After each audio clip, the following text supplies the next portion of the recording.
We're at the part of the season where things are more or less starting to wind down. People have pretty much finished farming all their save data for their characters. All 3 Nebula Distortion bosses are out and they've all been destroyed. We still have the Great Rift, though anybody still farming for this is probably farming in Zero System and not in Laboratory Zero. We do still have the second half too, but if you're just looking for the base rewards, you already have save data for those as well. But we still have 8,000 weekly Chaos points to do, so this is going to be going over how to get these 8,000 points as fast as possible. And if you do it properly, you can actually get this done in under an hour. This video is about how to save your time, but if you're looking to save money on your purchases too, then make sure to check out Loot Bar. Whether it's the monthly pack, battle pass, or just crystals, Loot Bar provides it fast, secure, and at a more affordable price, with 24/7 customer service and refunds guaranteed. If you haven't gotten your double crystals yet, buying it on Loot Bar can save you up to $30 if it's your first purchase. Loot Bar has been providing deals for games for years, giving them over 30,000 reviews on Trustpilot with an average rating of 4.9. New users can currently get 2 coupons for an additional 12% and 8% off their purchases, so make sure to click on the link below and sign up now. First off, thanks to Cherub for mentioning this to me on Discord. It's honestly a really nice strat to work with. Before we get into it, let's talk about some basic stuff first. When you are farming Laboratory Zero, the difficulty you do doesn't matter too much. Difficulty 4 all the way through difficulty 11 all gives you the exact same amount of progress towards your weekly missions. So even if you're still like a little bit further back, let's say you did difficulty 8 and you have no desire to go any further, it's fine, you can still do this strat. Now what characters should you use? Ideally, characters with initiation attack cards is my preference, just because you want to have attack cards in your starting hand. This also means that characters that have like 2 skill cards you don't want to use, so don't bother bringing any supports. I think Chizuru with her Karmic Flames initiation is nice. Veronica, this is an upgrade, but she generates an attack card, which is good enough. Stuff like Hugo, which is an initiation that doesn't actually give any damage, I think is not fantastic. So Veronica and Chizuru, I think are nice, and beyond that, it's just characters that like have 2 damage cards without having a multiple skill cards. So pretty much just any support, like Magna or Mika would probably not be fantastic. Tressa probably works okay because Unsheath Dagger generates 2 attack cards. Kalipe was also mentioned just because she has her AoE cards. I'm just gonna run with this and we're gonna go ahead and take a look.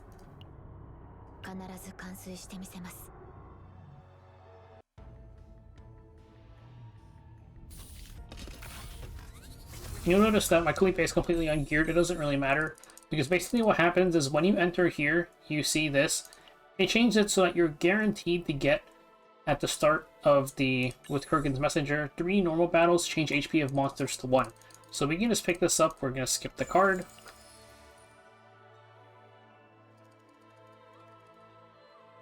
And now we can just very quickly take a look at the map.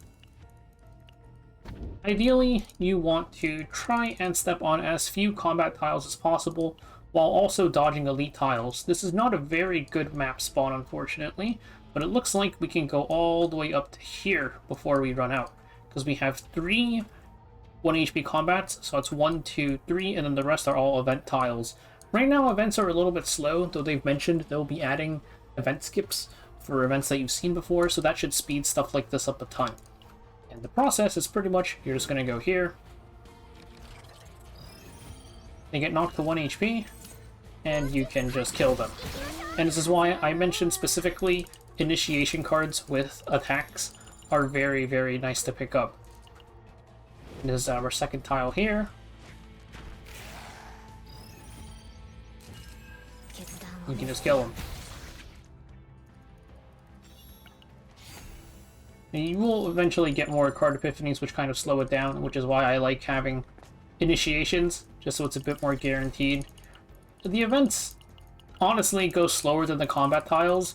You could argue that you might want to just do the combats and leave. That's definitely a potential option. I just don't like resetting that often. Though, like I mentioned, when they do the event skips, it'll definitely make things a lot faster. So pretty much you're just going to do this. I'm just going to finish this run. We're just going to kill these 2. And we also can take a look at exactly how much progress you get towards your weekly mission. So we're at 235 right now. The amount that you get is It's about 58 with a little bit extra, because we did... Let's see how many tiles so far. We did 1, 2, 3, and we cleared this one. So this is... We cleared 4 tiles so far. So this is... Yeah, it's 58 plus 1. So it's a little bit over 58. If it was exactly 58, we'd be at 232, I think. Yeah, so it's a little bit over 58. Let's just say like 58, 59-ish. So pretty much you're going to go through this and just go until you run out. I would say either do your 3 combats and leave, or you can just keep on going until you hit a 4th combat. In Elite tiles, this, the modifier won't work on Elites, so you definitely want to avoid those. Shops are completely free. You can just enter, leave immediately. And I'll finish up this run just to show the general process.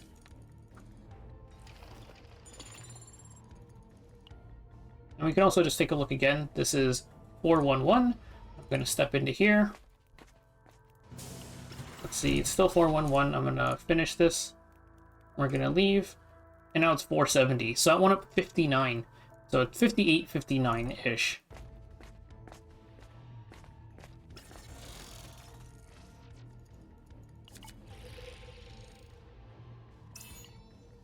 We can just do this. Continue another campfire. We can just skip this. And now we're out. We enter here.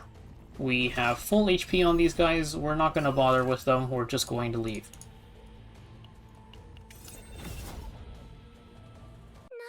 So that was 588 points towards our weekly progress. That took about 5 minutes, though I was going a little bit slower than that time. If you're going at this like top speed, you can definitely get this done in under an hour. That took... Okay, let's check. So that's 8,000 points, and we did about 500, so 16. Yeah, like if you're doing it a lot faster, you can definitely get this done within an hour. Just to show real quick, I'm gonna show difficulty 4. We're gonna step 1 tile, and we'll take a look at just the how much progress we get. You can just grab this real quick. I did not do this. Okay. I should have just clicked on skip there. The loading in part takes forever, which is why I don't like doing the whole reset thing. So here we're at 588. We're gonna step 1 tile.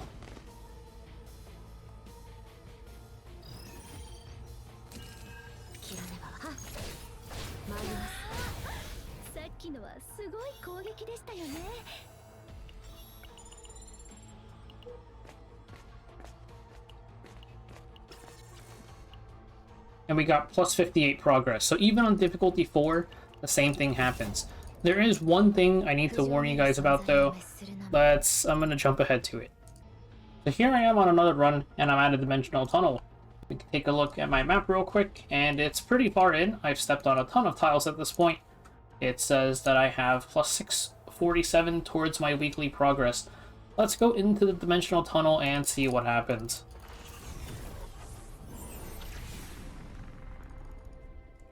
I'm just gonna grab a random card.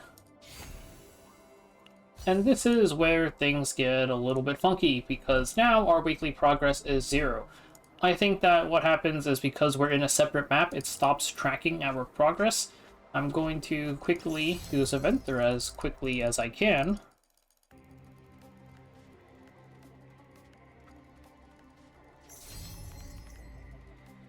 Event skip cannot come any faster.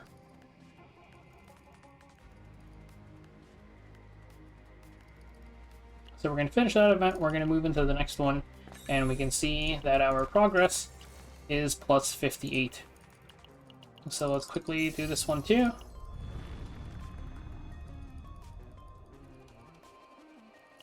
I guess I'll take this one.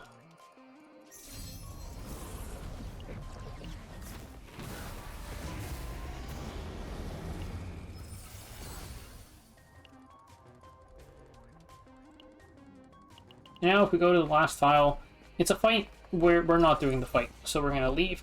It says plus 117. And if we leave, remember that we had 600 something before we came in here. It is actually only going to go up 117. So do not enter the dimensional tunnel, even if like you can get there without having to do any fights in between. It's going to completely wipe out your progress unless you do the fight at the end.